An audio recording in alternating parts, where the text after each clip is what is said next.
you, Brad. Second of all, I forgot I had it on. But it's summer. Summer is a very difficult time. There's a lot of stuff going on.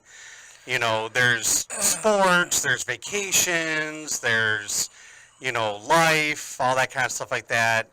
Um, Summer tends to be a little bit less disorganized. So, I mean, we're still doing better. I mean, if you think about other major like television shows, like they take the entire Kimmel summer takes off. summer off, yeah. Kimmel takes summer off. Fallon takes a good chunk of summer off. Vacation is good for your soul. Vacation is very good for your soul. And even the sun, towards the end of the year, takes a little bit more time off.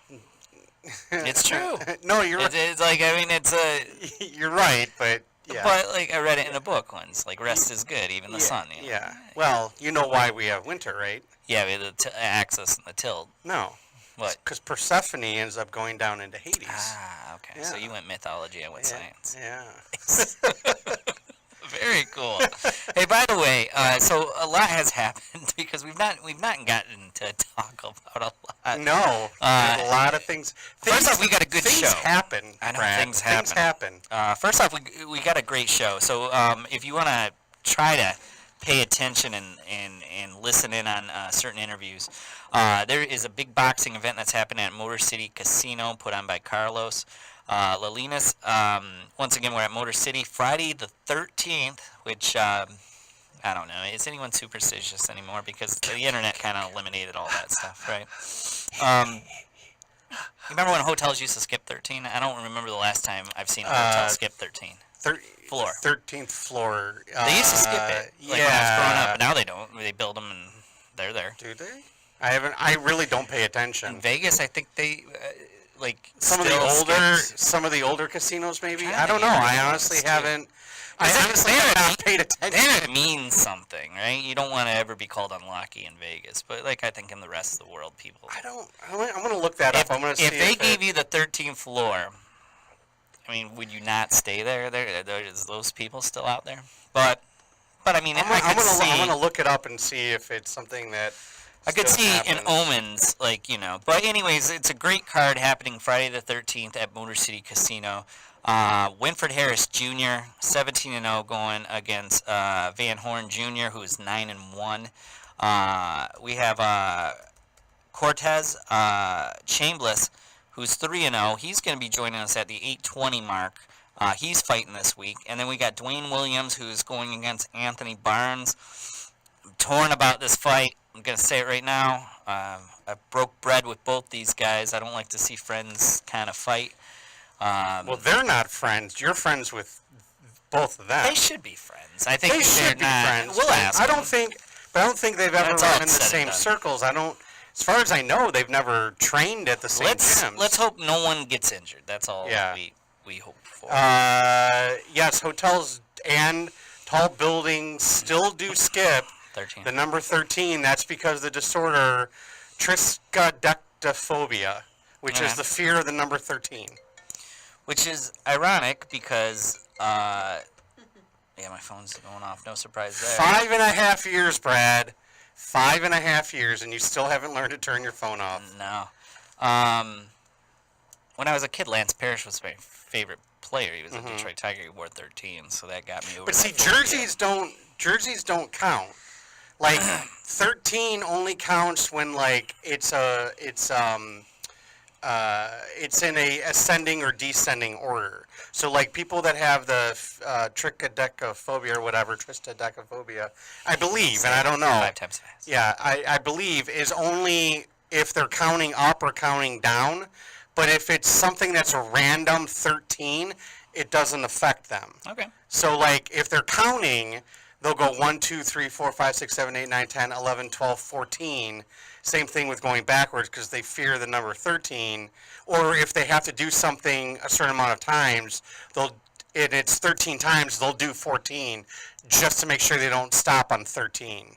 But if it's a random, like there's like a 54 and a 14 and a 13 then it doesn't really affect them. Okay, I think. so, don't quote me on that, but okay. So using that theory, in military time, you're next military guy. What if a baby's born on the 13th at the 13th hour, 13th minute?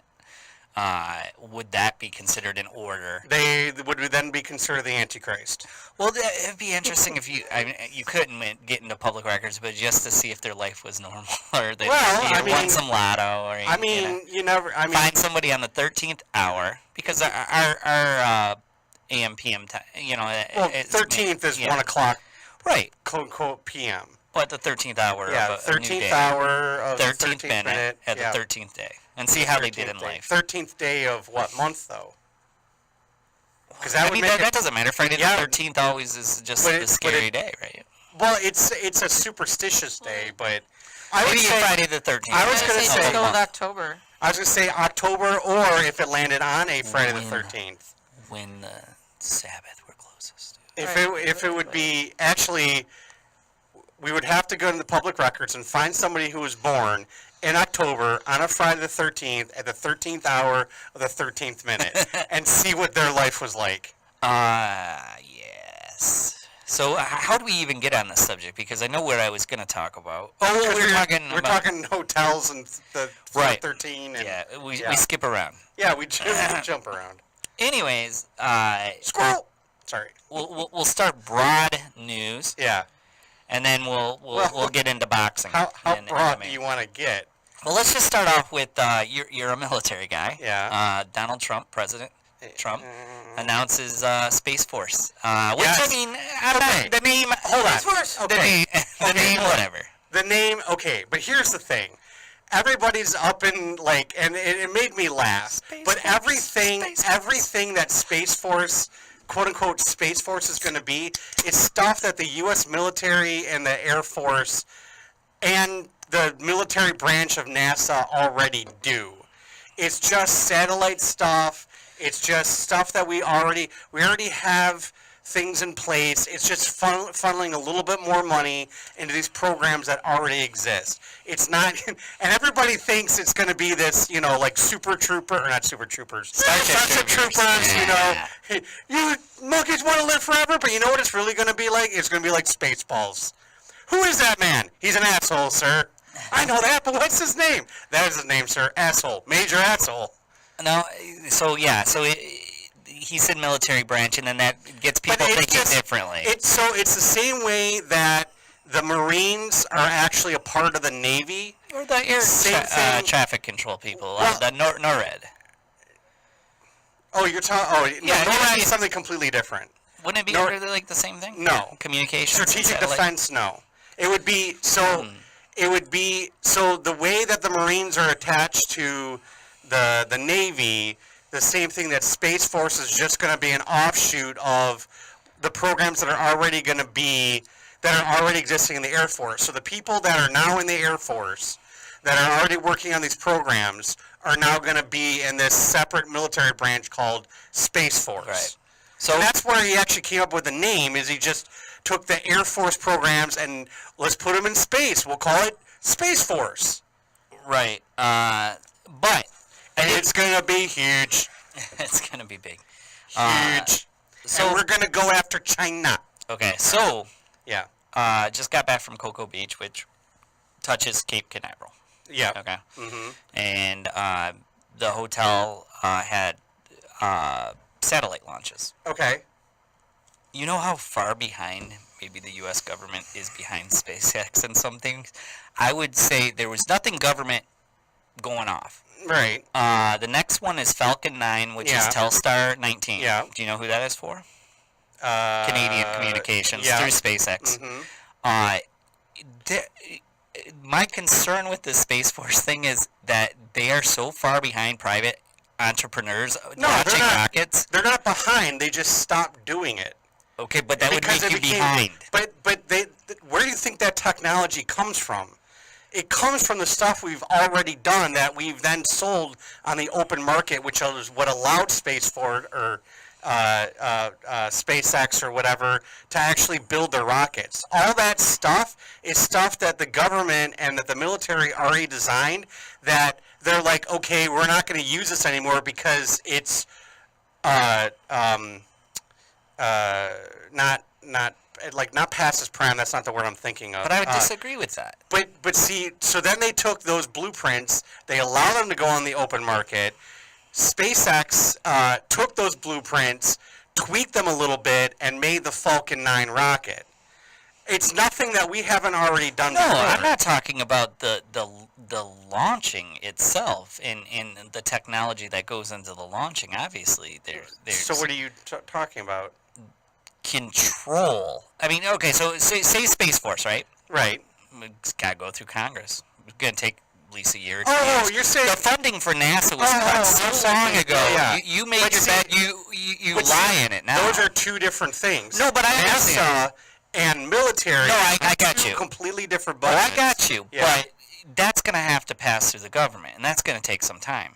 No, You don't think it does? not to make a separate military branch. As long as you don't increase the budget, Right. you can make another branch of the military as long as your budget stays the same. It was fascinating to just see how many launches they had that were. But see, that's just it, is that the government's not going to pay for those to launch somebody else's, another country's thing into space. They only do it when they need it. right. You know what I'm saying? So, and we have, and you're not going to know when the military launches a satellite into space. They don't announce it.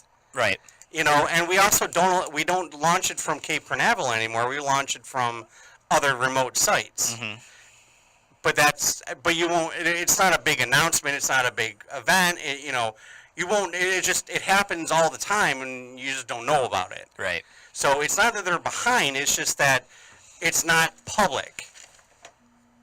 That's not me this. That's it, I'm vibrating. I just have to say this, okay? So the other day, I literally just went online, and I just wanted to kind of see, just kind of looking it up,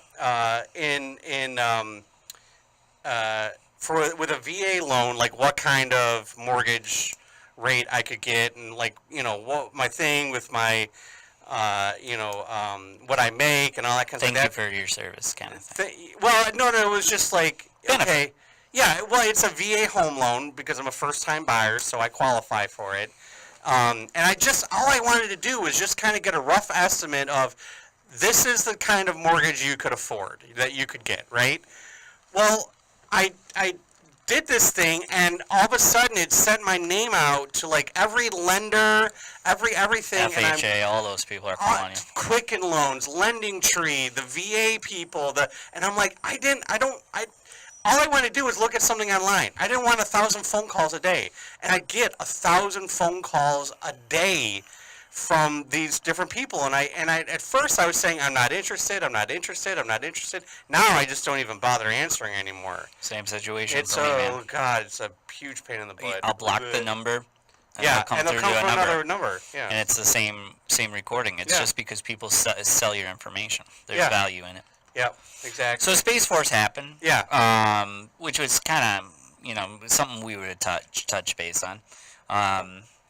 And like Jimmy said, it's not Starship Troopers or anything like that. No, it's going to be more like Spaceballs, It's going to be, anybody who has ever spent any kind of time in the military knows, how much stupidity happens in the military. And I was saying stupidity as in you get a bunch of guys around that are bored. Can you imagine a bunch of just Joe Blows waiting on the launch pad that, to go up into space or whatever? They're going to be playing grab ass and everything that they do now. It's not going to be any, elite people. It's going to be, the guy that needed a waiver because he only scored a 5 on an ASVAB and you get a 10 just by writing your name right. But yeah. So I found that interesting just to see how many private launches go up into the air. It happens so often, and we just don't. It's not a big deal. It just happens, But it should be a big But not deal. anymore. It's not a big deal anymore because it's a routine thing. Right. It's a routine thing, and also there's no life on the line. It's just property. So if something were to explode, it just costs them money. It doesn't cost lives. That's true. Things that deal with lives are much more interesting. So when, I'm not saying if, when Elon Musk sends somebody to Mars, that's going to be huge because that's going to be, there's people involved.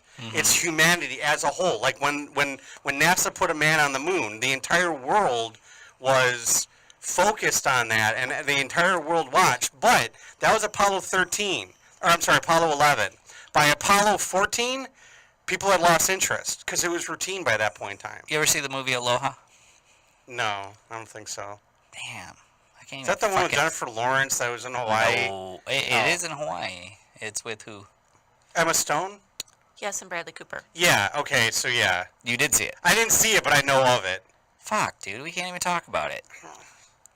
I don't care. I'm probably never going to see it. All right, spoil it. Amazing. It's a Really? great. I it's an heard it amazing was movie. terrible. No, it's an amazing movie. We watch it all the time. I heard it was terrible if you've been in the military. Oh yeah, probably. Okay. It probably doesn't favorably look upon the military. Okay. But I'm gonna spoil it then. All right, so go ahead. spoiler alert for Aloha. Yeah. Just because it goes into what we're talking about. So the whole premise of the movie, besides the backstory of a love story, okay, is that a very wealthy, and this is before Elon was doing his stuff, a very wealthy. I think he's supposed to be the guy from Virgin Airlines almost. Like a Bill Murray plays the character, right? Okay. Richest guy in the world All right. is launching satellites with the government. Okay. The government doesn't know about it. He puts a weapon on one of the satellites. Okay. So he can rule the world, basically control the sky and stuff like that. If you watch that movie Are you and where we kidding are me? now, They did a James Bond plot in a romantic it comedy. could have been a James Bond plan. I don't Yeah, watch yeah, James yeah. Bond. It could have been, but it was very human-like. And then you look where we are now, Yeah. and the movie's very But close. that's just like a side plot Okay. to the movie. All right. Right, but not just if you But had it's seen it, you would understand what I was talking about. What's going on. All right. Right, the race to space. I'll watch it once and see. Well, I just definitely ruined one of the plots for some people. But let's call our first guest Anthony Barnes, who's fighting Friday the 13th, Motor City Casino. I don't think there's a lot of tickets available, but they are available at Ticketmaster.com if you're interested. Fights start about 7 o'clock. High production value right Yep. now. That's right. Could you do it? No, I couldn't do it. All right then. I couldn't work a TI-83 calculator. You can barely chew gum and walk at the same time. I can't even open the door to get in here. Yeah, don't even go there. It's not worth it. I'm going to be part of that space program you're talking about. Yeah, you are. You're Mars. the commander. Exactly. Dude. Way to go. If he doesn't answer, I'm gonna yell at him on Facebook. Well, he had a big day. Your call has been forwarded to an All automatic. right. Come on, Barnes. We'll give it 1 second, and then we'll talk about it. But the world is talking about the soccer team that got, and I know nothing about it because I I've not do. been around. I do. I still don't know how they fell in there, and I know They they're didn't trying to fall rescue in there. So what had happened was the soccer team, their coach and the team had went into this cave. Okay. And they were just exploring. And then while they were exploring, the rain started.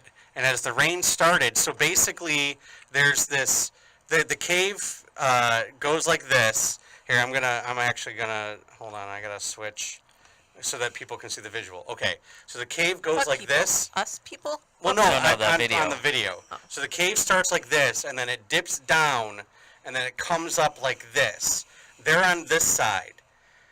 There is a point down here, so they were able to go down and then come back up again before the rain started. When the rain started, the water flooded in and blocked that entrance. Here's the problem, okay? The problem is that down here on the bottommost part, there's 500 feet where you cannot wear a scuba tank. Okay. And none of the kids know how to swim. None of the coaches know how to swim. So what they have to do is they have to scuba, these rescuers have to scuba dive, go down, take off their tank, go through this little passageway, come up, put the tanks back on, grab a couple of kids or whoever they can get, teach them how to breathe with the masks, go back down, take off the tanks again, chain them together, get them through those 500 feet, get the tank back on them so that they can breathe, and then get them out of the cave system. Fuck. It is pitch black in there. Okay. But Pitch yeah, black. the Navy SEAL ran out of air. Yeah. That's why he died, right? Yeah. Yep. Because he was trying to get through and he couldn't because it's getting, and the longer it goes, the worse the conditions are getting. Oh yeah. Yeah. And the kids are trapped in this cave system. They are running out of oxygen because of the water level. Yeah. It is now just they're using more carbon dioxide. They also are very malnourished Well, yeah. malnourished, How long they been in there? dehydrated. So like they have no strength. It's a huge issue. The last time I heard, I think they got They had to stop it because of rain, but I didn't know the six story. kids. 4 or 6 kids out. Yeah, there's a fly in here. They had to stop it because of the rain is all I heard, but I didn't know the country, and I didn't because I was not around. Like So when it's you're- Thailand. Okay. Yeah, and there's Navy SEALs or special ops, basically people from all over the world. The Thailand Navy SEALs, our Navy SEALs, the Canadian search and rescue people. You know, it's just.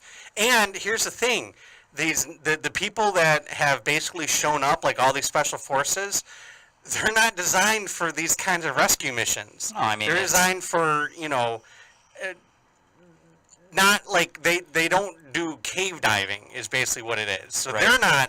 they're also running a little bit behind on the thing. And it's just it's bad and it's getting worse by the day. By the day it's getting worse. And speaking of rains, because Thailand, if I remember correctly, is Japan is close to Thailand, not like right next to Thailand, but they are dealing with torrential downpours. They've Well, you had got to a evacuate tornado. four Hurricane. Or not 4.7 hurricane, tornado. Jeez. monsoon, or Yeah. hurricane monsoon. But they've had to evacuate. There's 4.7 million people that need to be evacuated out of this area. They already have huge flooding. There's like 50 people dead, like 68 people injured, and it's just getting worse and worse by the minute. They've evacuated like 1.2 million. They have like 3.5 left to go.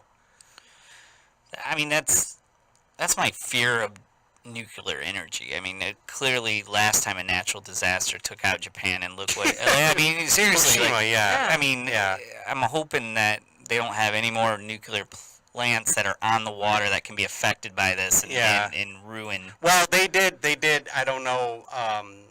Like I know in Japan because I have a cousin that lives in Japan. After Fukushima or whatever it's called, they did start doing tweaks to all their other nuclear plants that helps prevent what had happened with that plant from happening again. Whether or not they got them all into place by this point in time, I don't know. But they did start planning of, okay, this is probably going to happen again. How can we prevent it? Jeez. So that's going on in the world. Let's try Anthony Barnes one more time. If not, he has a pretty big day. I was going to let him announce the news, but I might steal his. I mean, press release already came out. Whatever. Let me It's on contact him. Facebook. Yeah, you know, it's on Facebook. Oops. Everything's Space Force. Space Force. It's not looking good. Let me see. Let me try him on Facebook. It's Your maybe call has All right, we'll try him back in a little bit. If not, we got Dwyane Williams, his opponent, coming up on only 15 minutes. Man, there was so much that has gone on that we haven't talked about that it was like I just felt like kind of lost because we always comment like on pop culture, but when you get behind on pop culture for 6 weeks or 7 weeks, there's a lot to catch up on. What do you want to talk about? Well, I've screenshotted a lot, but I mean, is there anything that has interested you in the world, Jimmy, since we've last? See, that's just it. Is I don't remember what we've talked about and what has occurred since we talked about. I don't remember. And we kind of disconnected ourselves for like the past week. I love it. Well, I'm just like, I'm trying to think. Well, not even like the last week, but in like the last 6 weeks. Like, is there anything? Because we had a short show last week. Not last week, but the week before that. So I'm trying to think of anything we might have talked about, but I don't remember what we talked about. Oh, jeez. Well, I'm trying to remember. So I just kind of like screenshot stuff and Yeah. kind of like I'll be like, maybe we'll talk about that fly is driving everybody I nuts. know. Get it, Jimmy. Get it, Jimmy. I almost had it. Come on, Daniel, son. I need chopsticks. So TMZ reported while we were on break that President Trump autographed a copy of Elton John's Rocket Man CD and sent it over to Kim Jong. Kim Jong-un. Yeah, and but Kim Jong was cool with it because like he likes the nickname Rocket Man. So Yeah. Trump autographed an Elton John copy. Well, we heard that Kim Jong-un, or Un, whatever, likes to hang out with, Dennis Rodman. Dennis Loves Rodman. Dennis Well, Rodman. we know that. That's been going on for a Loves long Dennis time. Rodman. Yeah, that's been going on for years. I don't know So- these things. So does that, like, are we looking at good communication? I mean, if he's signing CDs and stuff like that, are relations still pretty good? Or what do you think there, Jimmy, if he's signing Elton John CDs? I mean, it's a publicity stunt, but I think it's just, I don't know. I don't trust anything that the Cheeto does. I don't trust anything that Kim Jong-un does. I don't. Yeah. I For a just, minute there, I know who you're talking about now, Cheeto, but I'm like Chester the Cheeto. yeah, no. I don't trust either one of them. Like, because they are the ultimate look over here, not over here kind of guys, you know? Yep. I mean, Trump, 99% of his business model is hide your shit so that nobody knows what you're actually doing. You know? I mean, that's run it into the ground, bankrupt it, sell it off, and then move on. You know? He inherited a $1 billion empire, and now it's only worth millions because he mismanaged it. You know? And it just, I don't know. I don't trust either one of them. I think it's more of a publicity stunt than any actual, like, legitimate political, like, reaching out or anything like that. It's more of a publicity stunt. I think North Korea is still doing their nuclear testing. I think, Trump, whatever he said he was going to do, he's not doing it. And it's just a lot of fluff, a lot of not actually doing anything except for making it look good. But can we all agree that in the White House there isn't copies of Elton John's Rocket Man laying around? So somebody in the White House had to order that CD from Amazon, have it delivered, then have him sign it, then send it. Like, Oh, it just yeah. seems like a lot of work for a... No, for not at all. Because there's no I think Elton that's- John laying around. There's literally, I mean, that's what, like, people who work at the White House, I'm sure there's a guy whose sole job is to buy shit on Amazon for whatever. There's a guy who's, Cool job. I could do that job. yeah, I know. I mean, there's a Cool guy there that probably is in charge of going around and making sure all the toilet paper rolls are rolled the right way, making sure that the towels are folded a certain. I mean, it's there's so many like stupid jobs at the White House, you know. Now, also... And it's not just Trump. That's everybody. I mean, seriously, it's just everybody. Okay. It's a I mean, the White House, it's a source of pride. It's an American thing, but, I'm sure there's a lot more things that go on there that don't actually really need to happen. Now, also while we were gone, and this is just recent, the Boblo boat that was still here Yeah, the Sinclair. caught on fire. Yeah. Now, refresh me. You say 5.5 years, and it's tough to remember who's been on the show. Didn't we have that guy on the show talking about his Boblo boat? We had Caretaker. one of the caretakers. They were talking about the Boblo boats. I believe is when we were back at the Russell. Oh, yeah, it was early. Yeah, Like, and he was talking about how the Columbia was going to New York to be restored. which me and Rochelle got to tour. Yeah, and the St. Clair was staying here, but was going to be used in like the Michael Bay movies and stuff like that. And that's the one that they used in Transformers. Transformers, Yeah, yeah. that's the St. Clair. Yep. Yeah, one of the Transformers right now. Yeah. But I can't remember if it was the doctor we had on. I don't know. It does. I guess it doesn't matter because those episodes are lost anyways. But they set up a GoFundMe page. Isn't it time to just say that's it with that one? It's kind of cool that Columbia's going to get a second life, but you know how much effort. So when we were touring the Columbia, first off, this thing was in horrible condition. You'd walk and there'd be a hole and you could look right into the river there, the Maumee River, I think, in Toledo, and this thing was in horrible condition. And they're talking about like, if 5 years, if we have money, we're going to make it a steamboat, and it's going to go up in the Hudson's Riverboat. Everything has to go right. The money has to be there. This there has to be there. This guy had trouble just getting volunteers and stuff, and now there's a GoFundMe. Like, I mean, isn't it time? Like, there's a time for everything, you know? Toys R Us just closed. Like, everything has a time. The boat caught on fire. It's not looking good now. I mean, now you just... No, I'd say at this point in time, it's time to rest in peace, right? Yeah. And it's cool. One was being able to be salvaged, right? Yeah. I don't know too much about the story, but they didn't know. So it was a welder that caught it on fire that was working, I think. I don't know. I ever heard what was the cause. I think it was a welder. Okay. But so there's a GoFundMe page, and like at best, what could that boat possibly be again? And I don't know. So what do you do? Just you tear down a boat like that? You don't sink it. Like to get rid of it. The metal's probably worth something. I would say you scrap it and salvage it. Right. And I think it's time. I think what they should do is they should scrap and salvage what they can, and then use that to build a monument to the Boblo boats. So it's still pieces of the Boblo boat, but it's not the boat itself. It's just a monument to, the Boblo boats existed, kind of thing like that. Wow. So so that's a better GoFundMe. Yeah.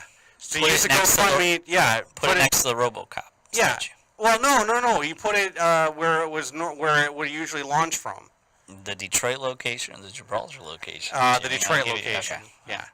You put the Gibraltar location, nobody's going to go there. That's true. You put the Detroit location by the river where it usually launched from in its heyday, and you just basically make a monument, to the Boblo boats that, from this time, and maybe even make it to where there's pieces of the Boblo boat, and it looks like a Boblo boat, but it's like a kid's playscape kind of thing. But it looks like the boat, you know what I'm saying? But like on a much smaller version. Or we could take it and make cars with it. Why? Like, I don't know. I'm just saying, why would you do that? I don't know, because like the other stuff, I don't know. We already make cars that nobody's gonna buy here, so let's remember what happened to Boblo. The people that are nostalgic about Boblo didn't go to Boblo, and then that's what happened with the exchange rate too in the Canada. Like, I mean, like Toys R Us. People stopped going to Boblo because Cedar Point happened. Right, and people stopped shopping at Toys R Us because they didn't have an online presence and their toys were too expensive. But then they're crying that there's no Toys R Us anymore. What do you think's going to happen? Well, Toys R Us went out of business because when the internet hit and everybody said, online shopping, they're like, it's never going to take off. People aren't going to buy things that they can't touch online. They're going to want to come into a store and they're going to want to touch it. And by the time they try to catch up with the time, it was already too late. Amazon had taken over, and That's a very bad mistake. I'm going to tell you as a parent, because Rochelle will tell you too. You hate going into toy stores with your kids because you got to tell them no 20 times to the register. You're going for one thing, and you tell them no another 19 times to get to the register. So online shopping is, you want a talking gizmo, boom, and you don't have to say no 19 times. Exactly. So that's a pretty bad philosophy, because toy stores, as cool as it is to play with them and do all that stuff, you always have to tell your kid no. Like, I mean, you'd be like, all right, I'm up to $100. I'm up to $200. All right, I gotta say no now. Right. There's no more. Well, see, I had an idea of converting the Toys R Us stores into quite literally just a place where kids go to play with toys. You can't buy anything there. You rent a toy for a very small fee so that the kid can play with it and see if they like it or if they get bored, like right off the bat. And then, if you want to buy the toy, you have to buy it online through the company. You know what I'm saying? So like you can't buy the toy there, but the kid can go there. They can play with the toy, see if they like it. If they get bored with it after 2 seconds, then you're not going to waste your time buying it online. But if the kid likes it, then you can go home and buy it online and get it that way. But there's nothing to be bought at the store or at the play area or whatever. That Holy way the shit, kids. that's confusing. Okay, it's not confusing though. It's not confusing. So we'll say Toys Used to Be Us is the name of the company, right? Okay, so Toys Used to Be Us. You go in there, like your kid says, I see something on TV, right? They say, I want that. So you go to the Toys Used to Be Us. You pay a very small fee. We give you the toy. The kid can play with it there in the store. See if they like it. You know, play with it, you know, mess around with it, do whatever, put it on the ground, play with other kids, you know, see if they like it. If they do like it, then you can buy that toy through the Toys Used to Be Us website and have it shipped to your house. Okay. Okay? But if they don't like it or they get bored like right off the bat, then you know not to buy that toy because they're not going to like it. I got you. You know what I'm saying? I mean, everybody has their own theory of what happens, but I like to think that the panda from Children's Palace and the toy soldier from KB's Toy Store was waiting for Jeffrey in heaven when it was all said and done. I mean, everybody has their own theory, but I like to think at the pearly gates, the panda from Children's Palace and the toy soldier from KB's Toy Stores was waiting. So Jeffrey had friends waiting for him. Some people have theories. That's my Put a theory. lot of thought into that. I did. You thought way too much about fictional characters. Jeez. It was like a meme heaven, or everybody was like downtrodden about Toys R Us going. Yeah. So I mean, everybody, you know, because everybody got nostalgic for it. You know, I remember growing up when I was a kid, we used to go into Toys. But nobody had been into a Toys R Us in years. You know, because like you said, you're not going to go there and buy something when you can just one-click buy it on Amazon. Right. You know, it's so much easier and convenient, and it's shipped to your house. You never have to get out of your PJs. You can be sitting there, glass of wine, your little mouse, drinking the wine, online shopping, boom, you're done. You don't have to go out, get in the car, deal with people, you know. So the internet has taken down many different type of stores. Oh, yeah. Toy stores now being one of them.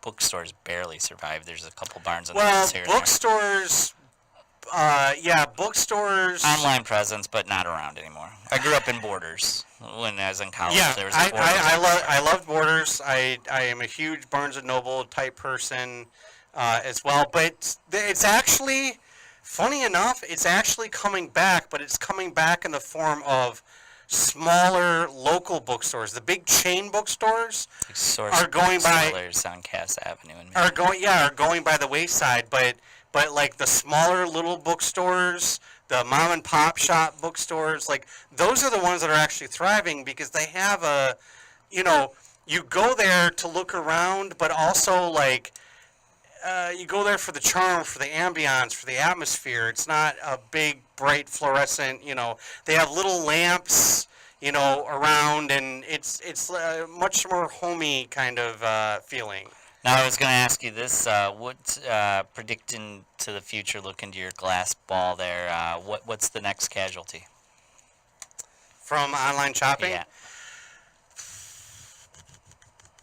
The ones that are safe are Lowe's, Home Depot, Menards, Yeah. because like no one's gonna No, you're not order going to buy that dirt stuff. Yeah. from fucking online. And you're not going to buy building materials unless you can actually put so they're safe. put your hands on them. They're on one side of the spectrum. I'm going to say your stores like JCPenney's, Kohl's. Oh, those are already going. They were talking about like malls just being vacant. Yeah, well, I'm going to say, but like Sears is pretty much gone. JCPenney's, Kohl's, those places are going to be, and I don't mean like one or two around, I mean like gone. Mm-hmm. I'd say within 10 years you won't have a local store anymore. Although,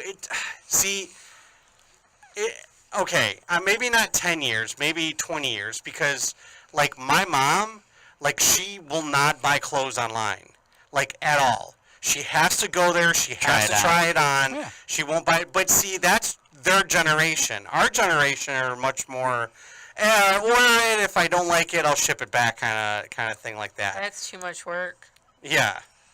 You know, I mean, I see. I can't do clothes or shoes online just because everything is made differently. Yeah, made it's differently. tough. It is That's tough. why I like the idea of like the Stitch Fix. I And don't know what that is. basically it's like a personal shopper online. Oh, You tell okay. them like your body type, Yeah, your yeah. shape, your colors yeah. you like, the styles you like, and they custom Yeah. outfits for you, and then they send it to you, and you can keep what you want, send what you want back, so you're, Yeah. Grocery stores are gonna, because now with like Shipped and stuff like that, I kind of, people are getting more and more like comfortable buying groceries online. Right. So I think grocery stores are gonna start taking a hit within the next like 10 years. Yeah, we talked about that too. Yeah. 'cause, Yeah, that's possible. I The shipped the my ultimate. pants. I mean, I can that understand. was the greatest Yeah, I commercial know. ever. It should have won an Emmy. I can understand completely when people like physically can't get to the store. Like, Yeah. don't have a vehicle or don't have, the physical ability, literally, to get there, to do the shopping or even be there. And the shopping through the store is such, Yeah. hardship on them. But and the basic housewife, mom, whatever, get your ass out of your car and go do it yourself.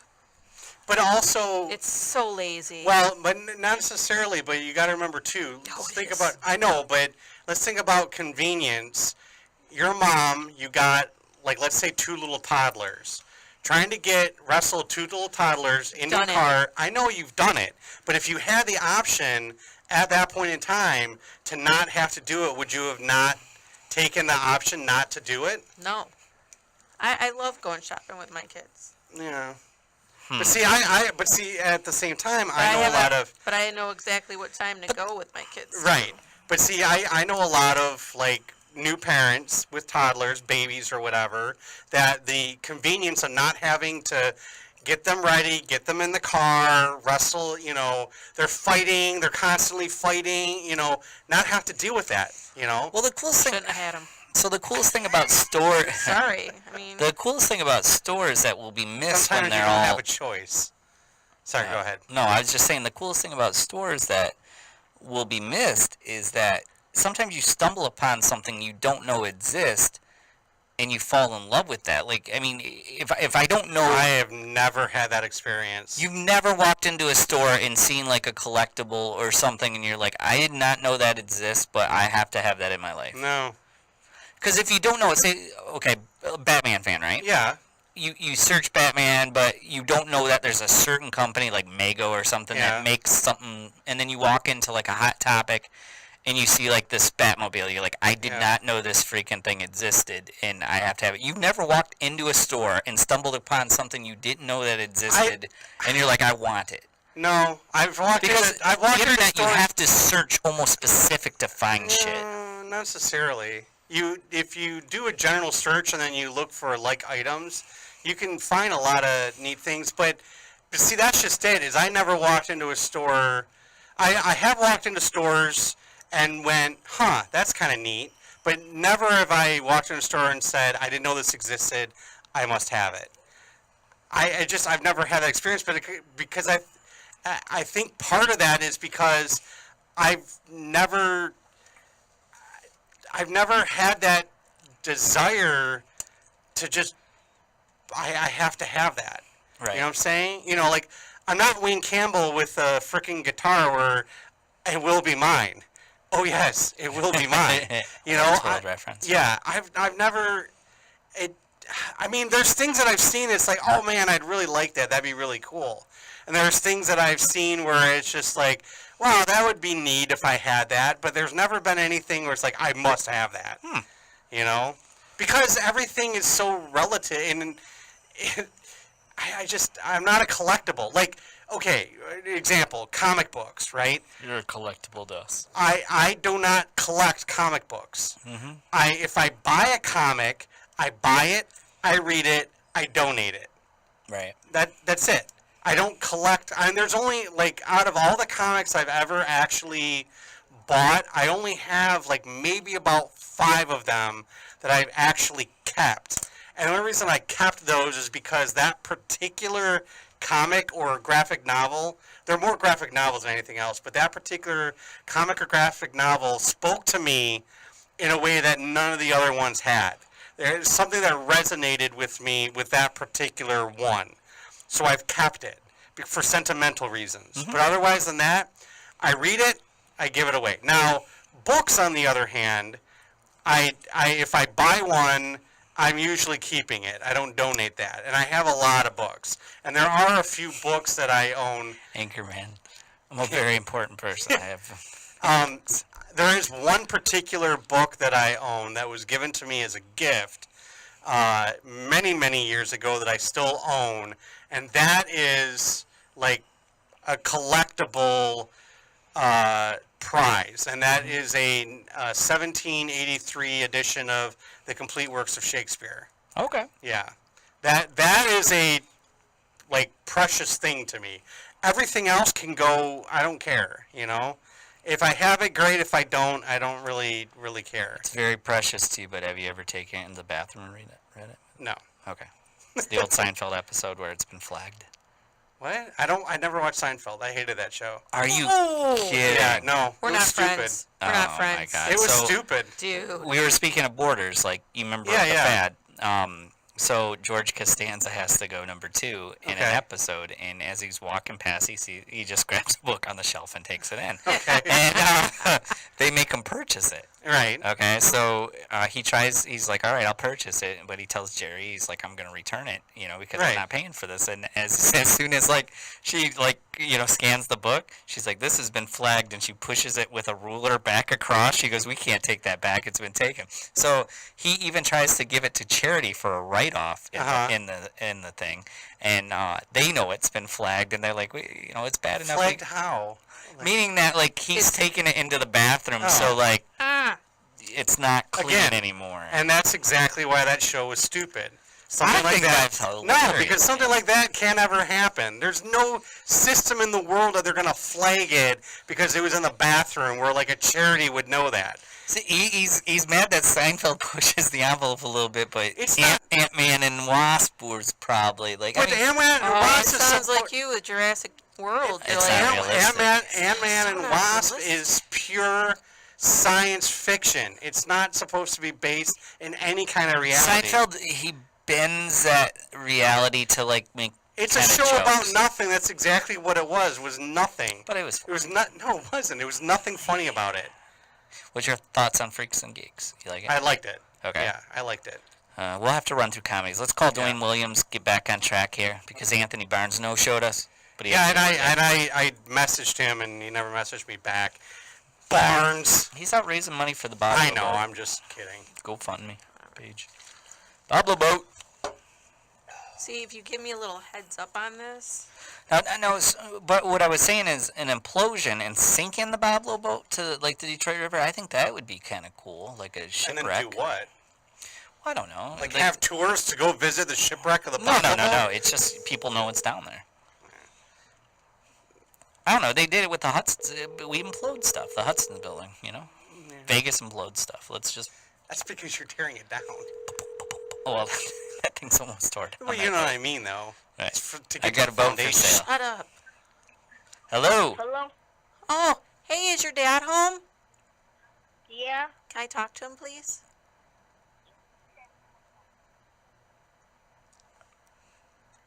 Hello? Hey, Dwayne, it's Brad. You're live on the Undercard. How are you? Hey, how you doing, Brad? I'm sorry, that was my son. Yeah, That's your son was okay. famous for about 5 seconds. We let Rochelle talk to him, so he didn't get scared. We didn't scare him away. Yeah, we didn't scare him. How are you doing, buddy? I'm doing good. I'm doing real good. How you been? Good, very good. We tried to get Anthony on the show a little bit earlier, but we're still trying to get a hold of him. But you are fighting Anthony Barnes Friday the 13th at Motor City Casino. Tickets are still available at Ticketmaster.com, but I don't think a lot of tickets. And I was telling, I opened the show with this. I mean, I'm being honest. I've broke bread with both of you guys. I've hung out with both of you guys. You guys are both my friends.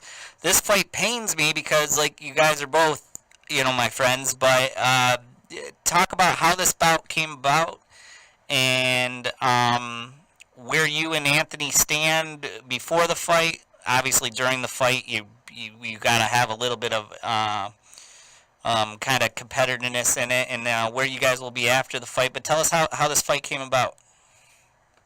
Well, I think it was about a year ago. Barnes Kemp came to Carlos for a fight with me, and I accepted the fight. We was going to have that fight, but he ended up injuring himself, having surgery or whatever. So the fight was postponed. So then after my fight with Taylor, Barnes family Kemp reached back out to Carlos again for the fight with me. I said, sure, well, I'll take the fight with him, no problem. Everything was good and everything until Barnes posted a post on Facebook talking a lot of trash, talking about the gladiator dies in the end. Well, I just want to thank him for that extra motivation. I plan on whooping him real good for that. I always kept it real respectful, never bad-mouthed him, didn't say one thing in camp. So I'm going to post that video, knowing I got kids out here, Right. Now, as for an opponent for Anthony Barnes, this is at a catch weight at 172. You're coming down. He's coming up from 168. Do you think your height, your reach, what advantages do you know you have over Anthony? And why do you think this is going to be an entertaining fight? Because Anthony typically ends fights pretty early. Yeah, he's going to try to end this early, but he's in for a real big surprise. I'm going to use my height, my range, and I'm going to catch him with my big surprise. He stirred up a hornet's nest, He took me back to my old self, back in my old training camp with Marlon Thomas, Trouble Man. I'm just ready to fight, really. Now, I feel disrespected, and he got to pay for it. Now, the one thing that you do bring to the table is you fought quality opponents over your career. Just looking at it, first off, in Chicago, you got robbed in a draw versus Sam Horowitz at Hits Boxing, who was 6-1, but that was probably your best fight of late. You fought Taylor Dewar, who's on to bigger and better things. Your last fight. That was my second fight back from my retirement. I probably should have waited a little bit. Taylor, a good friend of mine, and we years before this fight, we was good friends, and we always had this conversation that if we ever get the opportunity to give one a title shot, we was gonna do it. Be friends afterwards. So a lot of respect to Taylor. He helped me prepare for this next fight. That's a real brother.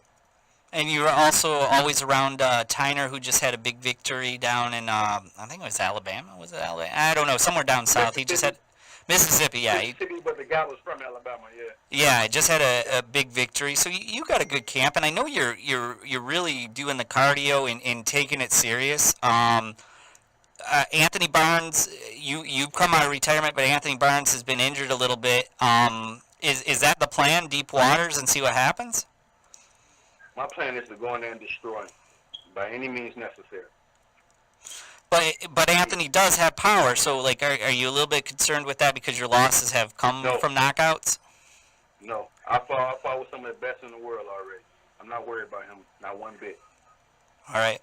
You're gonna see a different gladiator. Y'all gonna see a different gladiator than you ever seen before. Now, after it's all said and done, though, you think you and Anthony, I mean, it's just business, or was that post so bad that, Afterwards, I'll take him out to get a drink or something, Okay, there we go. That's that. But it's more motivation to break him up. Right. It's just business. Right, and as we said too, you've also fought Anthony Sims Jr., didn't you? You fought him. Yeah, I fought.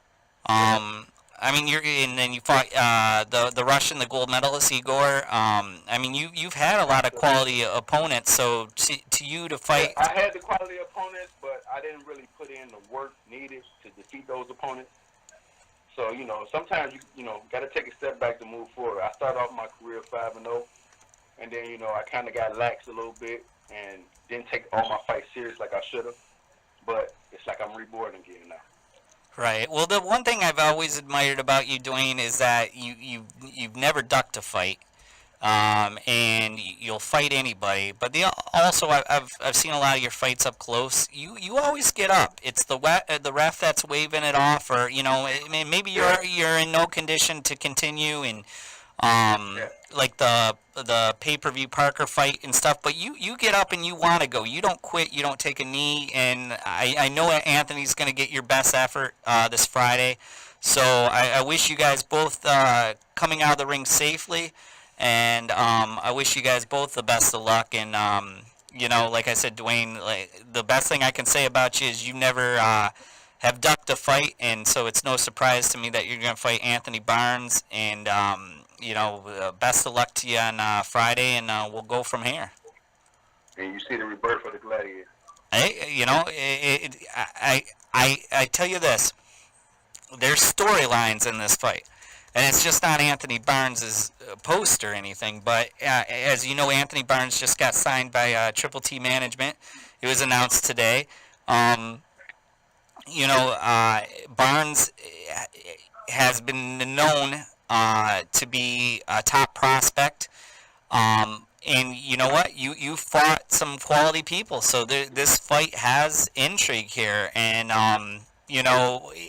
I know that he's going to get your best effort, and that's the best I can say. I'm coming for war. All right, Dwyane. Well, you be safe. Jimmy, you want to say anything to Dwyane? Oh, I'm the same with Brad. Good luck. I hope neither one of you gets hurt, but take care of business. You know I love you. Yeah. All right, we'll talk to you soon, Dwyane. Take care. All right, thanks for having me. Take care. All right, that is Dwyane, the Gladiator Williams. I'm sorry. Barnes just contacted me. He never got a phone call. Well, I dialed the number I was given. Okay. Okay, hold on. I told him, I said we would, okay, we're going to try to call you again in a minute. We're on the phone right now with Dwyane. And he said, blank him, LOL. Well, isn't that nice? Isn't that special? There.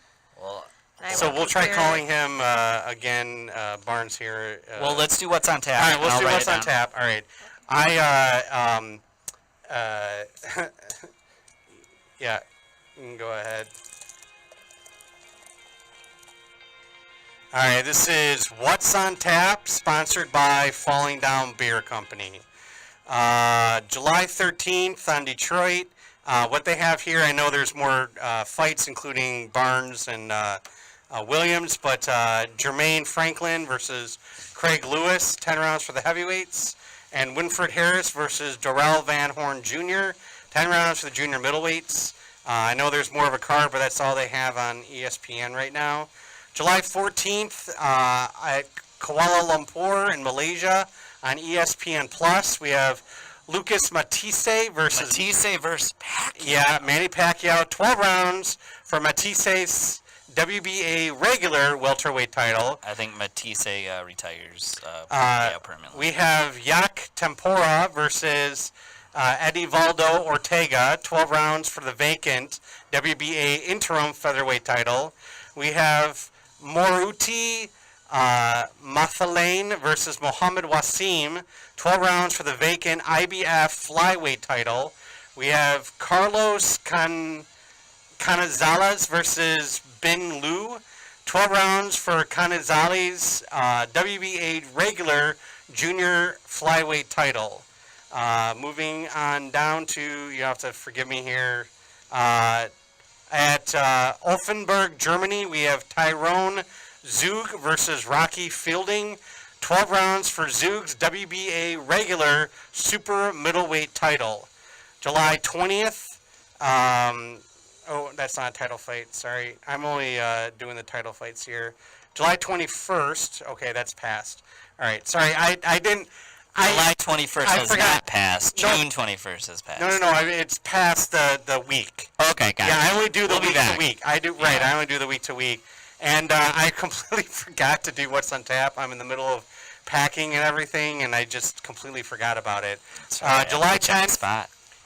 July 10th, Dana White's Tuesday Night Contender Series, Season 2, Episode 4. That's what we haven't talked about. Josh Parisian, Yeah. huge Yeah, we spinning announced- back faced Yeah. and finds his way into the Ultimate Fighter Yeah. show. Yeah, we had talked Congrats. about this coming up. last UFC time. Training Center, Las Vegas, Nevada. Watch Josh Parisian.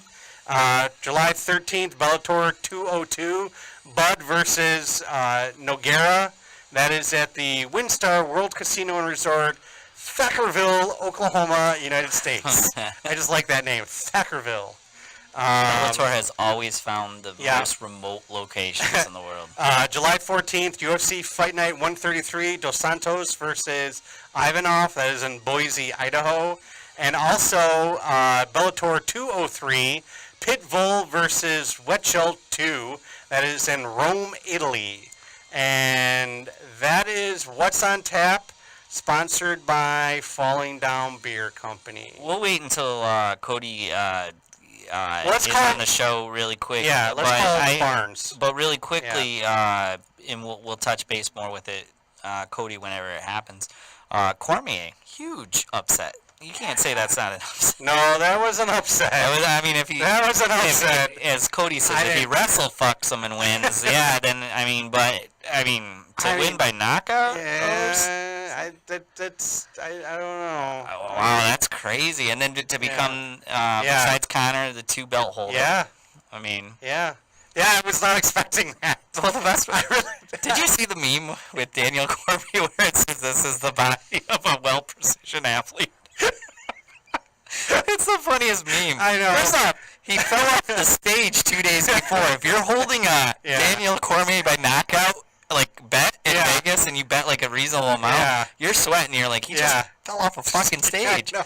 Like Steve He was was like, dehydrated. I know, but Steve Yeah. was like, what the fuck happened? Like he was like, am I think gonna he even was be drunk. fighting? I think he was like dehydrated to the point where he was drunk. Right, and he has Yeah. to be like lifted up, and you're Yeah. like, this can't be good for DC. Oof. And then like, Yeah. you know, Comes back. but he was heavyweight, so like, Yeah. I mean, and he normally fights down, so it's like I don't Yeah. think he was dehydrated, but No, I think he was a little dehydrated. maybe he fell Yeah. to like just kind of give the perception. I didn't see that, That so could- that could've congratulations to been. DC. I would never been a DC fan, but I respect him now. And that could have. I know I'm a Marvel fan myself.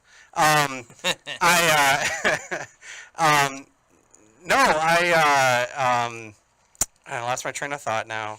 No, I did not expect that. Even that day, everybody's asking me, who's gonna win. I'm like, man, Stipe's gonna win. It's not a contest. It's not gonna happen. But you do have a point there. Maybe DC did that to throw everybody off. Like nobody expected him to do it, and I don't know how much did he bet on himself. Looking cool for a couple days and then be the hero. Brock Lesnar immediately out of nowhere comes in the ring and starts shoving, calling people names, and fucking it becomes WWE Yeah, of course in it a does. matter of fucking seconds. Yeah. And then Brock Lesnar's gonna jump over all these people that deserve a shot. Mind you, Brock tested positive. Not only Right. did he test positive, there is no appeal to a Cormier-Brock fight. You figure it goes on the ground and it's a lot of wrestling. I don't think it would live up to the hype.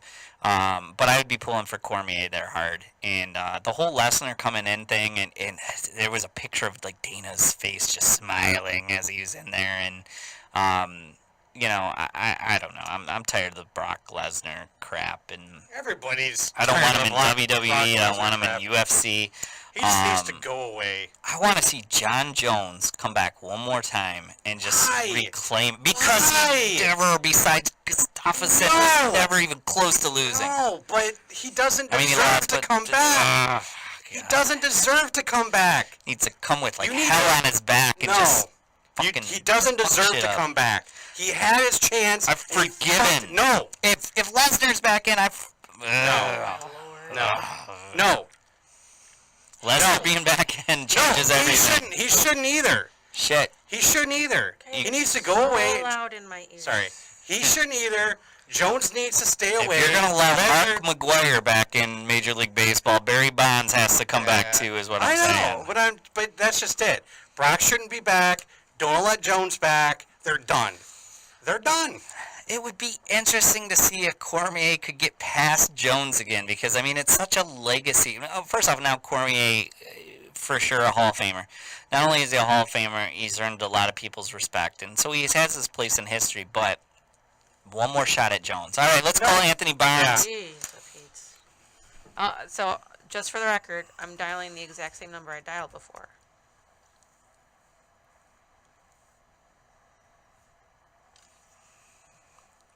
I'm not hearing anything. Doom, doom, doom, doom, doom. Through the power of Skype. I don't know. It's not even making any noise now at all. Hello, guys. Hey, there you are, you. Anthony. I You're found live you. on the Undercard. How are you? Good. What's going on? Not much. Little technical glitch over here. Typical. Big day for you. I'm gonna let you summarize. You signed with the big management team here. Tell us about your day today. Well, actually, obviously, but we decided to press release today that we can fight. So I signed with the team management, Dave McWaters, out of New York. He's a phenomenal manager. He's a nice big stable, a lot of upcoming fighters, a lot of top contenders. So I'm pretty happy with the moves, and I think it's going to get me on the right track. So. And you're talking about his young stable. Eric DeLeon just signed with him. Isaiah Jones is with him. He has a really good young nucleus of talent. And when I heard you were signing with him, it made sense with the Eric DeLeon thing. Maybe we could get a DeLeon Barnes Jones card. That would be amazing. I know Eric's got to take care of business this week, but that would be sweet in Detroit to have you three, back to back to back. Yeah, it would be nice to throw a couple promoters together and throw one big show and promote it properly, and get a big showing in Detroit. It'd be nice. So besides that, we just had your opponent Dwyane Williams on, and I was talking earlier that I know both of you guys, so I hope you guys, I wish no one to get injured and stuff like that. But Dwyane Williams was talking about huh? You can be honest. You want me to win? It's cool. You don't have to you don't have to be biased. You know you're biased already. So. But Dwyane said that he was cool with you, but you posted something on Facebook. And when you posted on Facebook, it motivated him to take this training camp even a little bit more serious. He was referencing something about how a gladiator died at the end of the film. Do you know what he's referencing? And tell us how ready you're for battle on Friday the 13th at Motor City Casino. Yeah. Well, okay. So I remember when I said something on Facebook or something like that. So we all seen the end of Gladiator. You know how it ends. Gladiator died. Which, guys, I took it off because at the end of the day, in the sport, you don't want people, dying. So, but I figured I'd take that off. Just for respect for of people in the sport. People that have died in the sport. But at the end of the day, the Gladiator, gets his ass kicked and he loses. And, that's more or less what I was trying to get at when I posted it on social media. But Dwyane Williams, I know he's training hard, as he should be. I mean, think about it. If he beat me, and derailed my career, that'd be huge. Well, it wouldn't be huge for him. Honestly, he'd just be another opponent for someone else. And he would just get a bigger payday. And that's it. But, it still put him back in the game because honestly, he's on his way out. That's why he's my opponent. Let's just be honest. I'm 10-0 with 8 knockouts. He's, I don't even know what he is. 6-8, and then maybe has a draw. I think he's 6-8-1 maybe. Okay, so he has 6 wins. Maybe 2 to 3 knockouts, maybe. I think 2 knockouts. Yeah. Yeah, okay, so 2 knockouts, and he's a big light heavyweight, too, compared to me. And then, so, yeah, he has, no knockouts. And I think all of his losses are from getting knocked out, if I'm not mistaken, or at least 90% of them. And he has a draw. And then also the guy that I knocked out beat him in a fight. So, the thing is, I'm bigger than, he's bigger than me, he's taller than me, but he's not as smart as me, he's not as skilled as me. And there's no reason no reason why he should beat me. That's why he's getting paid and I'm not. I'll just put that out there too. So. Well, I mean, he says he's coming right for you. That, I'd be honest, that would not be the strategy I would go with, and I kind of hinted towards that because of your power. It's not like you've not been the distance before, but I mean, the obvious strategy would not to be maybe trading blows, but he says that he's coming after you. You know, having as many knockouts as he has, that's maybe not the best thing. Are you going to be ready for both situations? Like I said, I'm smarter than him, and you know, I'm more talented than him. So obviously, he's not using his brain right off the bat before he even gets in there. So, you know, how's he going to win from that? But now, what was the last part of the question? But you'll be ready for both, I'm sure. If he wants to take it the distance and start off slow, and you know, are you looking to get some work, or if he's going to trade some blows right away, you'll probably be ready for that. Definitely, if he wants to trade, we can trade all day. I'm happy with that. It makes my night nice and short. And then also, when it comes to the distance, you know, I've been the distance with better fighters than him. And then, you know, and I'm in shape to go the distance, you know. I mean, so I'd rather not. I don't want to get work in. You know, what's the fun in that? You know, I'd rather have a good knockout reel, to be honest, you know, highlight video than a boring 6-round fight. So, yeah, I mean, we don't get paid by the hour, and I'm not even getting paid, so I'm really not being there long. So, you know, I just want to get him out of there and move on. But with that being said, I know he's in shape, and I know he's been training hard, so I'm prepared to go the distance, but I'm not trying to.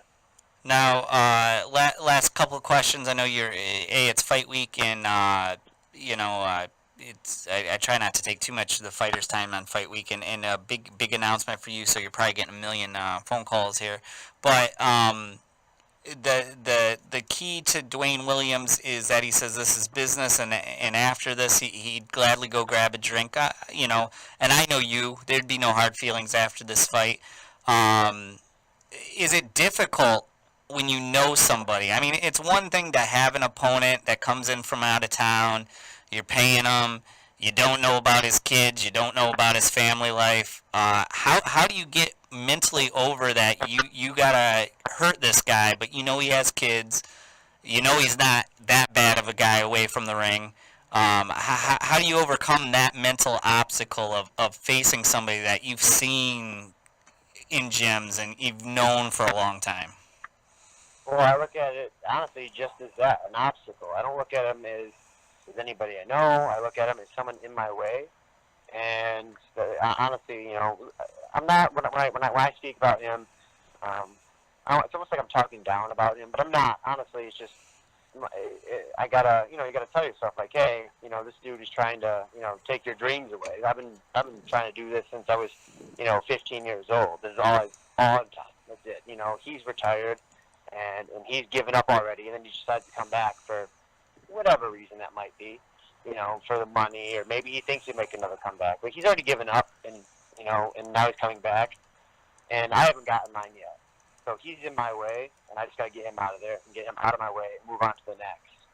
So that's how I put it. That's how I put it past. You know, like, I don't have any, you know, animosity. Well, I do have animosity until after the fight. After the fight, you know, then yeah, we can go get food, go hang out, whatever, you know. So, you know, like I said, I'm a true professional, but at the end of the day, he's trying to beat me and set my life back, and that's not what I'm trying to do. Now, the best compliment I could give Dwyane, and it was a sincere compliment because I only give sincere compliments, is that in having seen a lot of Dwyane's fights through his career, he normally wants to continue. A lot of times it's the ref waving it off. He's punch drunk. He's up, especially the Parker fight, the Dewar fight. You know that he's just not going to take a knee, which is probably nice to have an opponent that he's going to give his best effort. Normally it's the ref waving it off, and they're right calls, by the way. It's just that Dwyane has the spirit to want to continue. That's all you want from an opponent, right? Somebody that's going to come forward and not quit. Well, I want somebody who, you know, I can build off of. You know, I want a learning experience out of every single thing I do.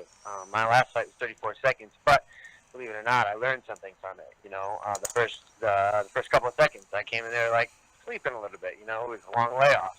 Got hit with a good overhand right. I'm like, oh, okay, let's pick it up. So and I did, obviously. But so I want the best Dwyane Williams that night. So yeah, absolutely, I want a good game opponent who's in shape. So yeah, Dwyane got stopped in the past. He hasn't given up. And he has the heart of a gladiator. That's why his name's the Gladiator. But at the same time, and heart's not always a good thing. All right. Well, I'll be there Friday the 13th, writing for Fight News, of course. Anthony Barnes versus Dwyane Williams, just one of the many fights. Let's get you away from. I know you're focused on your fight, but Jermaine Franklin is going against Craig Lewis. That's a good fight. And then I got to ask you really quick, Van Horn, who has taken a very tough route to a 9-1, is going against Winford Harris. Who do you like in that fight? Oh, okay. As much as I like Van Horn, he's a good person. He does work hard. He's a southpaw, so he has that advantage. Honestly, I'm gonna go with Winford. I'm gonna go with Winford on this due to the fact that Winford, when Winford's in the gym, he's on that 17 fight win streak. Very active, good speed. He's a really good thinker. I think he has it. He really has the momentum right now, and I think that might just be enough to beat Van Horn, especially with Van Horn coming off a loss from a guy who was, not necessarily the best record. Kind of like a Dwyane Williams. That's why I got to be careful with a Dwyane Williams. But somebody like that, with a less than 500 record, he came coming off a hard loss. Already got dropped a few times out of town. So, I'm gonna go with Winford for sure on this one. All right. Well, best of luck. We'll see you on Friday the 13th, and we'll talk to you soon, all right? That's Anthony Barnes, big day, new management team, and big fight on Friday. Take care, buddy. Thanks, guys.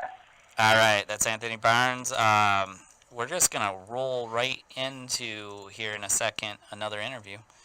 What were you going to say, Jimmy? Oh, I was just gonna say I'm sorry I'm gonna miss it. It's gonna be a hell of a fight. Mm-hmm. It's that's the one thing that is good about Dwyane. He gets up. Yeah. Well, that's just he's it. gonna fight hard. Yeah. If Wayne loses, Dwyane, you mean? Dwyane. Sorry. If Dwyane loses, it's going to be because the ref stops it. It's not going to be because Dwyane stops it. It's basically what it's going to be. All right, we're going to go to one more fighter. You want to call Cortez really quick? Cortez Chambliss, 3-0, 3 knockouts, welterweight from Detroit. Hello. Hi, Cortez. You're live on the air with the Undercard. How are you? I'm good, man. What's going on? Not too much right now. Not too bad? Yeah, we're not too bad either. We're having a good time. We were just talking to Dwyane Williams earlier and Anthony Barnes talking about this big fight night that you're part of Friday. Those are two good guys you were just talking to, man. Awesome. So we're joined by Cortez Chambliss, 3-0, 3 knockouts. So at Salita's show, you came up to me and you're like, "Hey, how come I've never been on the undercard?" I don't know how you've not been on the undercard because I like you as a person and you're a very talented fighter. Thank you, man. I appreciate that. Yeah, man. I don't know, man. I was just patiently waiting my turn, man. I got a bunch of small guys. It's okay to call him out once in a while. No.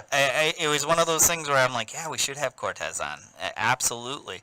You haven't fought in a year. I don't believe that it was because of injury. You just not had an opportunity, right? It's been about a year since you last fought. Yeah, just different things going on as far as, trying to secure fights. I'm a firm believer of, fighting better competition, and think I highly value my skills, and I'm a great fighter. So I feel like, I should have decent tests. And, it's harder trying to secure, those better fights when you're so new as a pro. You know what I mean? It's like a high risk, low reward type of thing. So it's just a lot of difficulties, trying to get opponents and things like that, So, But you're a very young guy, right? Yeah. I was trying. 20.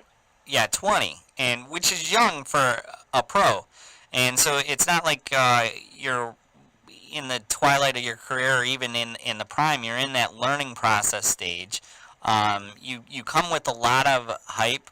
Tell us about your team, some of the influences you've had, and how you've been able to come along so far.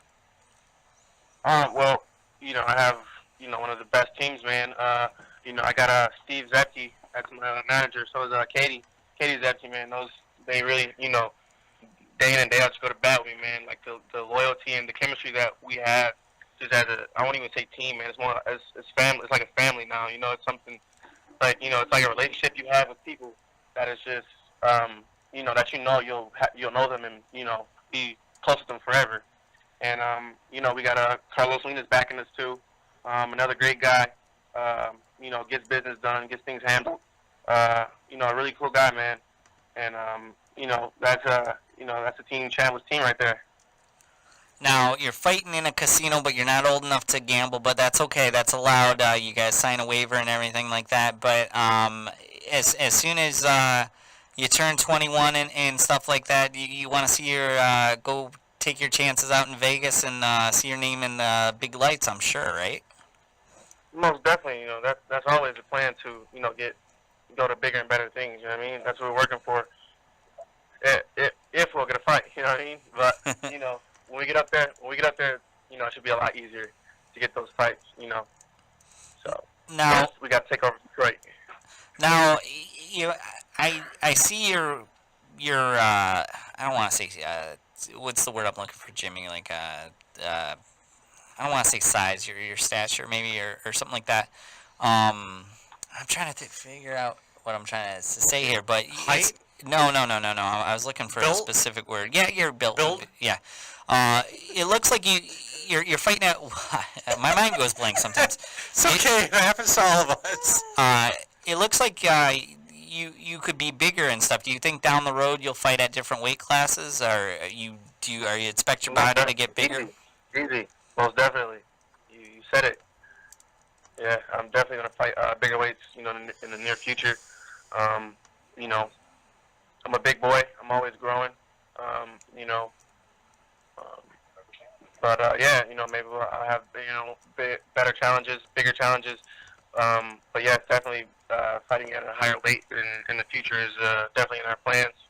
But right now, while we're making 147, we want to go as fast as we can, Now, name somebody that you have to watch on TV, somebody that you like as a fighter, that you look up to. It could be a past fighter, maybe you watch, or somebody that's on the current boxing, circuit, that when they're fighting you got to watch and you like their style. A fighter that a couple fighters I used to like. One from the old time, his name was Mark Breland. He was a really good boxer, man. Really beautiful jab. Just a great boxing style. It's another guy. His name's Paulie Malignaggi. He couldn't punch or anything like that, but he had a lot of heart, man. He was a two-division world champion, but he just had a lot of heart, man. He came to fight, you know what I mean? Right. A lot of people always slept on him, but he won a lot of those fights. I don't really know. I don't look up to any boxers. I don't look up to any boxers, to be honest. But I do watch boxers here and there.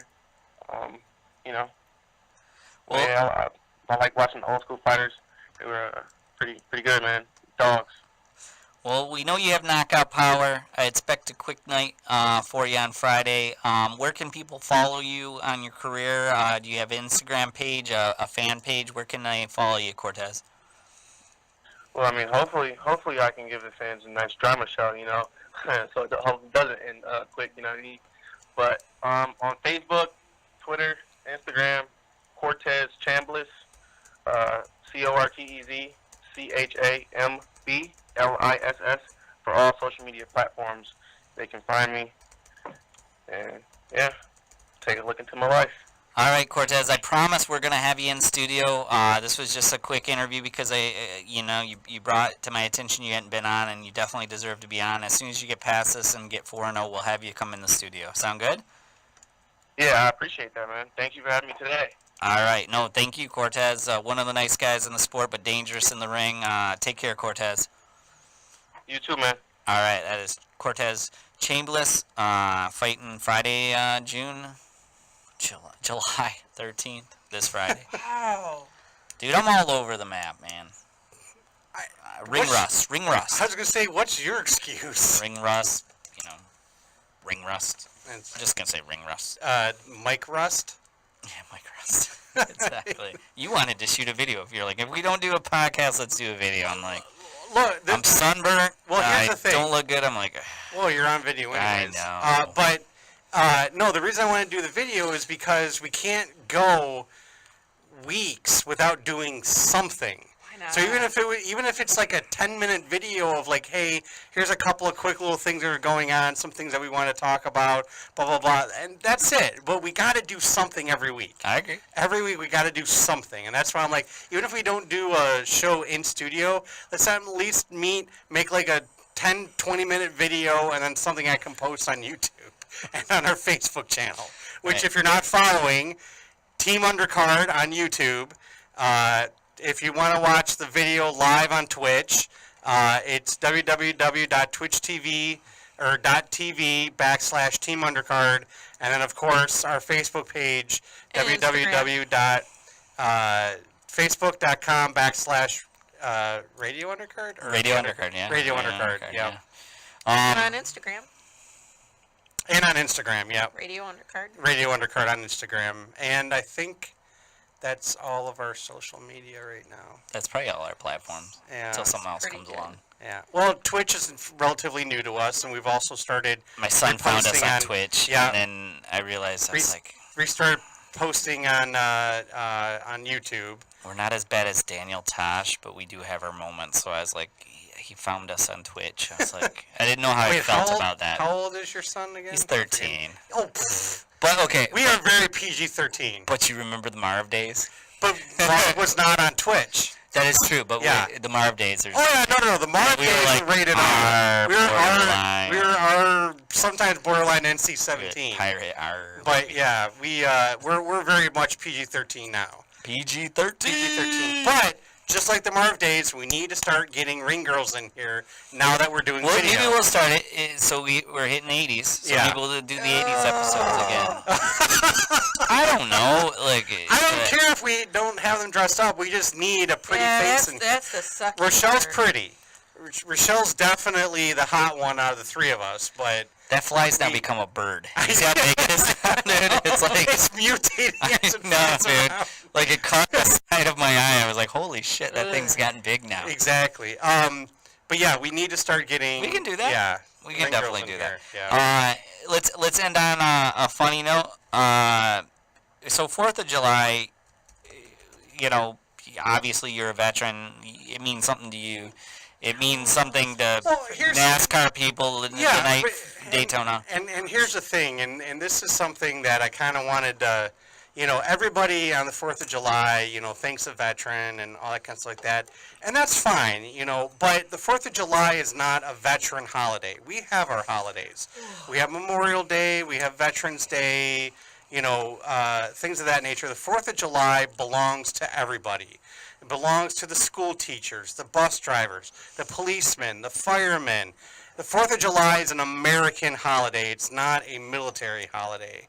So I just want to kind of point that out that, feel free if you want to think of that, that's fine, but don't think that the 4th of July is a vet holiday. It's a American holiday.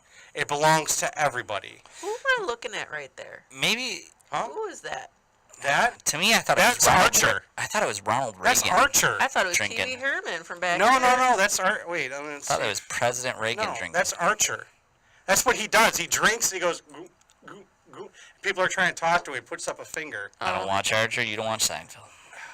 But see, Archer's better than Seinfeld. It's actually funny. Yeah. Yep. Okay. The ratings are probably really close. Anyways, But so I was gonna talk, to the worldview. Part of the reason that the United States is maybe frowned upon worldview is gluttony, and I think this is terrible that we're associate 4th of July. First off, it's on ESPN. The hot dog eating contest by Nathan's I love it. is associated with 4th of July, Yeah. makes a sports network, Yeah. and it just makes people hate Americans more, I But think, because it's like so gluttony. So Joey, Actually, what's his name, won again. I don't know, but do you know Set a new record. Do you know who does more hot dog eating contests in America? Japan? Japan. Well, there was a guy that came over here and Yeah. dominated for years, and then this guy Yeah. is now like the greatest, and they're talking about making a statue of him on the pier and stuff. Just eating hot dogs. That's crazy. And you know there's thirsty women out there looking at him and thirsty guys out there going, oh my. Yeah, Daniel Cormier. Yeah, This is a prime athlete you're looking at. But it's one of those things it's become a 4th of July tradition. People, Yeah. you can bet on that. Who wins? Yeah. Like, I mean, there's You can gaming bet on sites that anything. I know, but there's gaming sites that will take that. But what would you think your limit would be? Hot dogs? 2. 2? No way. He's I gotta be more can't- than that too. With the bun? yeah, Well, the bun. Yeah, you no. gotta eat the bun. 2. You can. I can't eat more than like 2 hot dogs in one sitting. Now the grossest thing some of them do is get the bun wet. No, You that's see actually that? very smart. No, that's But that would that's, just make it so heavy to me. But no. because That's how it gets down. it's how That's it why gets they down. drink in between. Right, and it's how it gets down, and also it doesn't. If it's already wet, it doesn't expand in the stomach. Now you have stomach problems. I have stomach Yeah, problems. I have IBS, and yeah. Well, no, but It's all right. We don't need to. no, No, I I'm saying IBS is a very common thing. Issues. I'm just saying that when you get like really nauseated, like watching an eating contest, I don't think those people have ever been really nauseated, because if you've ever been nauseated, No. I cannot watch a contest No. like that and not get a little you queasy have watching it. like a gag reflex, so just the idea of the hot dog Right. in like Like, that. I'm like, how many hot dogs? But I Yeah. think I could do 3 or 4. I think I could do 4. I could maybe push it at 4. Well, what did he win doing? How many? Look it up. I want to say Hold on. it's something crazy. It's Hold like on. not. It's like normal. one. It's in the hundreds. What? Yeah. I'm thinking like 22. No, I thought it was 70 something. Hold on. Oh my god. It's a lot of hot dogs. Eating That's a lot of contest nitrates. It's a lot of hot 2018. dog. Hold on. Yeah. Hot No. dog eating contest isn't sports, it's glorified gluttony. It Now, is. do they That's do all they go and like puke afterwards, or do they Oh, have they like have a to. major I think there's a shit, time limit or- that they have to keep They it have down, to- and then they have yeah. to. Right, They're right. just renting the hot dogs. That's all they're doing. It's coming out one way It's or the just a other. storage unit. Exactly. I mean, I've watched a documentary on how they actually kind of prepare I hope they give them more than for like their porta johns. contests. God, and it's come on. How much did he? Oh, it's the I internet. can't. It's the internet. It's so freaking slow. So slow. See, I'm gonna try it on this thing called my phone. So slow internet. Nathan's Wow. 4 is the most. hot dough. Okay, hold on. 74 hot dogs. I knew it was in the 70s. That's I still thought it gross. was in the hundreds for some reason. 74 hot dogs. 74 hot dogs in 10 minutes. I'm gonna find out what the Gross. record Who is second? Hold on.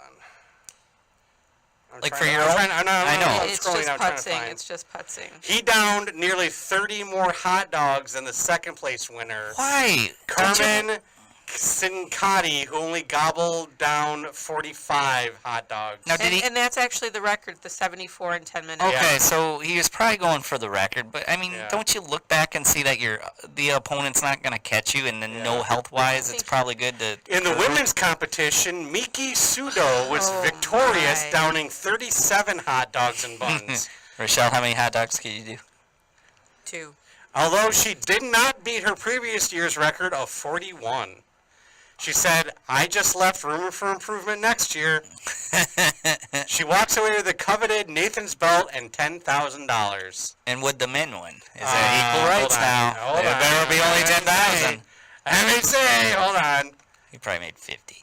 Oh no, it goes to video. I don't want to watch. I don't want to watch. Hold on. See, No, $10,000. Yep. okay. He won for the 11th time and earned $10,000. So he's won $110,000 on hot dog eating contest. Yeah. More than Yeah. some people make in a 10-year span. Yeah. Yeah, it's kind of crazy. Well, no, that would thank you for it. More than people make in like a how 40-year often do span. they do it too? Once a year, I think. Yeah, it's 4th of July. Yeah. Oh, It's but- their big contest. That's that particular contest. Right, Yeah. that contest. But that's what I'm saying. Like, how Oh, I many don't know. contests Well, during the first off, year does he do? And now- is that his full-time job? That being said, That's a possibility. we Well, there's a. I'm sorry. Go ahead. there's a chicken wing eating contest that I think There's I a could whole hang. bunch of. Okay. I think I could Yeah. hang around on that one. Okay, there I is. don't know. It's not a contest, but there is a thing on YouTube. If you've never watched it, it's called the Hot Ones. Hot questions with hot celebrities, and it's this guy, and they have 10 hot sauces going from like sriracha going to which has like 1,000 on the Scoville scale to this thing called the Hot Ones, which is 2 million on the Scoville scale, and they eat chicken wings. And what he does, they eat one, and then he asks them a question. He does like an interview, but he's eating them too. That is his job. His job every week for like a certain period of time is to sit there and eat these ridiculously hot chicken wings. Now, does like Zantac, sponsor him? No, Probably listen. no, but they did do a behind the scenes. They Melanza. followed them afterwards, and he's had some pretty big celebrities on there. Like the most recent one, he had Natalie Portman on there, and now Natalie Portman is very much a vegetarian or vegan. Yeah, So yeah. they eat what's called vegan chicken nuggets, And vegan she's- nuggets, and they and put it she's on like there. a rail. Yeah, but it was like, and I mean, and there's some like, who is it? DJ Khalid. He only made it to like the 3rd one, and he Hot called it Ones? quits. Is that what Yeah, it's called? Hot Ones. Yeah. If you've never watched it, then there's like 5 seasons of it now. Right. It's amazing, but yeah, it's really fun to watch somebody's react. The reactions, because like when they get hotter and hotter, like these celebrities, like they stop being polite and they just start giving like real answers. But they did a thing afterwards, and they went in the green room, and yeah, they were popping Zantac and eating ice cream and doing all that kind of stuff. Yeah, one of the Kardashians or I think one of the Well, we got Kardashians Johnny was on it. Knoxville, Sean Evans, Yeah. Machine Gun Kelly, John Mayer, Yeah, Alton Brown, There's a lot Tyra of 'em Banks, on there. Trick Daddy. yeah. Now, the hottest thing I've ever eaten is at Real Hooters. They have a tasty. spicy garlic sauce. Well, I thought you had one of Rick Pratt's ghost peppers one time. I think he the made that spi- salsa. I think the spicy garlic from I was Hooters blacked is out more. at No, that- ghost that night? pepper's like up there. No. Yeah. Okay. Well, I tell you, the spicy garlic, I'll eat it because of the flavor. They have one with Bob Saget. And oh my god, that's got to be very vulgar. Oh, jeez, oh Pete. But First I year, injure oh. myself after eating it because no matter how many times you wash your hands, you'll touch your You're eyes, you'll crying. scratch Oh, somewhere, yeah. and you hurt. Your lips burn for like a day from the spicy garlic at Hooters. Yeah. It's really good, but it's so bad for you. Yeah. Kevin Durant. Well, Now, the funny thing is, when Marv was on the show, I can't. I he mean, also had stomach just issues. just talking about it is Makes all you- of a sudden giving me heartburn. But Marv now works for a company where, for fun, they just eat hot sauce. Yeah. And have fun, and Yeah. it's tearing up their stomach. Yeah, well, It's no, gotta yeah, be. it is. It really is. It's not healthy. I'm trying to stay away from. It's not. I like spicy foods, but spicy foods don't like me. But if I can prepare enough, I can usually eat spicy foods. It's just I I'm think- gonna pay for it the next day. I think I could do well in a wing eating contest, depending on how much, because there's part of the meat on a chicken wing I won't touch. Okay, so I'm watching. If they make it I meaty got at it all, on, and I'm watching Yeah. it with one of the guys from One Direction. Okay. The idiot's wearing a white sweatshirt while doing this. And I'm like, that idiot right, or that, smart? well, that right, why? I don't know. I think it's smart. White?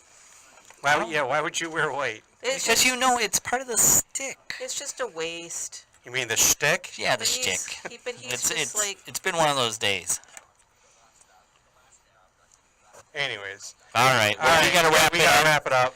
IT and the D's coming yeah. on next. The If Mondays you've have been never- fun. If you've never I'm listened to gonna have fun IT and the watching D, this.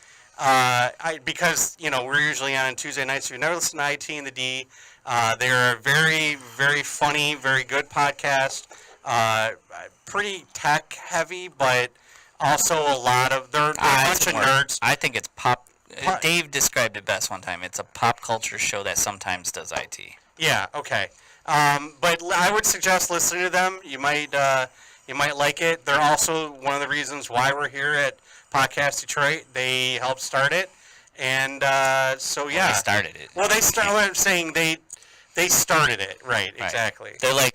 They're the founders. They're like, do you want air conditioning? Yeah. Yes. Do you want to not walk up like 4 flights of stairs? Yes. Do you want to like? You want clean you want, air? you want heat in the winter? Yeah. Yes. Yeah, exactly. Yeah, do you not want to die? Do you want Right. you want some tech support? Yes. I mean, Yeah. It's like Stop me when it sounds horrible. We're founding our own studio. Come join us. Well, they already had me at like heat. I was like, heat in the winter? What?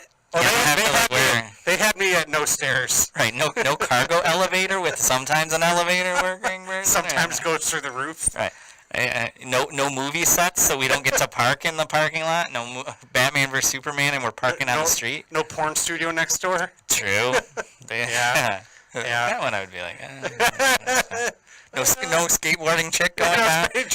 No bench in the hallway. Actual green room. No But dumpster going down the there's no- hallway that we think is an explosion. But there's no ghosts here. But there's no ghost here. That is true. That was the we best know. part That was about the the Russell. Right. That was the perk, was that we could do some And fun we did ghost get hunting. to see the Batmobile before anybody And else. we did. Yep. That is true. Yeah. All right, we'll right. see each other soon. I guess. Take care.